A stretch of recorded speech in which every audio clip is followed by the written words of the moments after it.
start with the launch of Brazil's Amazonia 1 satellite last week from Sriharikota, a new chapter has begun in India's space history. Stop the satellite, a 637-kilometer entity, was the first dedicated commercial mission of New Space India Limited, a 2-year-old commercial arm of the Department of Space. Stop. This is not the first time that NSIL has organized a launch of foreign satellites abroad, and Indian space research organizations launch vehicles. Stop. The organization has had launches last November as well as in December 2019. Stop. However, the primary satellites abroad, both these missions were Indian satellites, the RISAT and the EOS-1, with smaller satellites from several other countries, as well as India, piggybacking on them. Stop.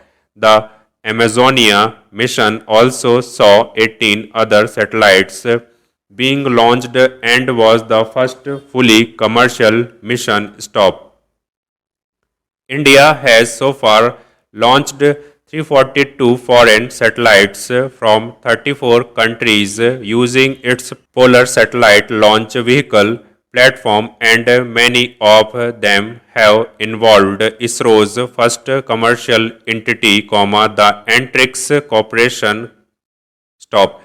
There is still confusion on how exactly the responsibility of NSIL differ from those of Antrix. Stop. But with the formation of the Indian National Space Promotion and Authorization Center in Space, a regulatory agency, as well as plans of an independent tribunal to adjudicate disputes among private space entities, there is a potential explosion of market opportunities from space applications on the anvil. Stop.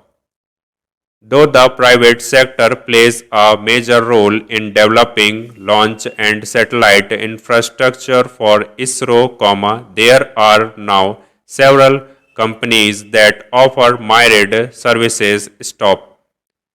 Many of these companies want to launch their own satellites, of varying dimensions, and the experience with ISRO has not been smooth always. Stop. The most conspicuous has been controversy involving Devas Multimedia, with the Government of India owes nearly $1.2 billion going by an order of Tribunal of International Chamber of Commerce and upheld by a United States federal court last year. Stop.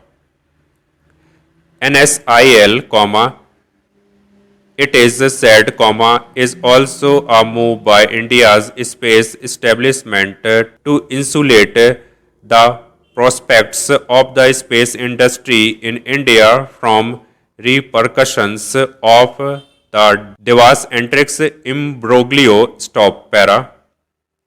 Much like unfettered access to the internet has swamped industries that were inconceivable, similarly, space applications and mapping have barely scratched the surface in terms of the opportunities that they can create. Stop.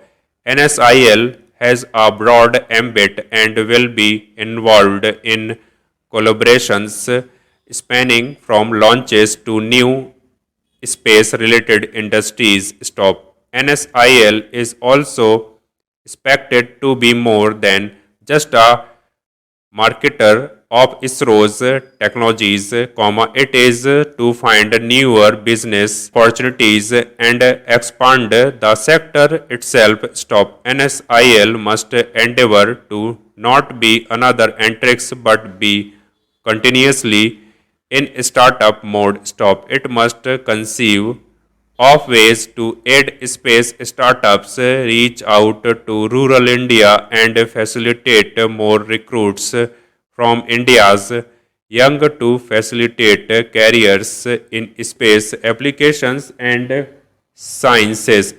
It must see itself both as an India ambassador and disruptor in the space arena.